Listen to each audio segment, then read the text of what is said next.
Alam niyo ba na kahit nasa Riyadh tayo ay may ganitong klaseng lugar na pwedeng puntahan at tambayan kahit tag-init? Assalamualaikum everyone! For today's vlog ay nandito po tayo sa Wadi Rahat! Wadi Rahat ay isang relaxing spot dito mismo yan sa Riyadh, Saudi Arabia. Pagdating mo dito, makikita mo yung natural na rock landscape na typical sa Saudi, pero mas naging inviting dahil sa mga walking paths, bridges at magandang lighting lalo na kapag gabi. Makikita mo rin ng sobrang lawak ng lugar at sobrang ganda. Ang pinakamagandang part para sa akin is yung feeling na kahit nasa busy city ka ng Riyadh, makakahanap ka pa rin ng lugar na pwedeng maglakad-lakad, mag-relax, mag-enjoy ng refresh evening atmosphere. O diba? Ang ganda niya guys.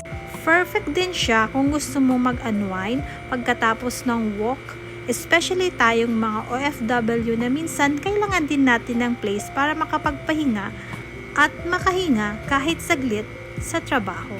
So kung nasa Riyadh ka at naghahanap ka ng bagong lugar na pwedeng mong i-explore, baka gusto mong isama na sa listahan mo ang Wadi Rahat.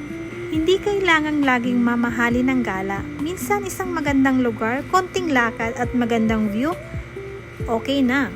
It's me, Mar, your Tausugi Jabi, currently living here in Riyadh.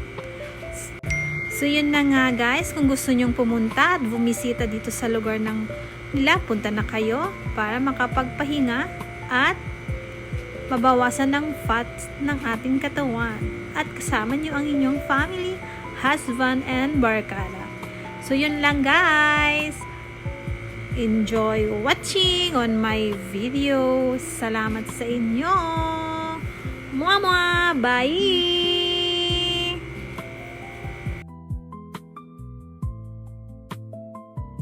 So, bibili tayo ng ice cream kasi sobrang init ngayon guys.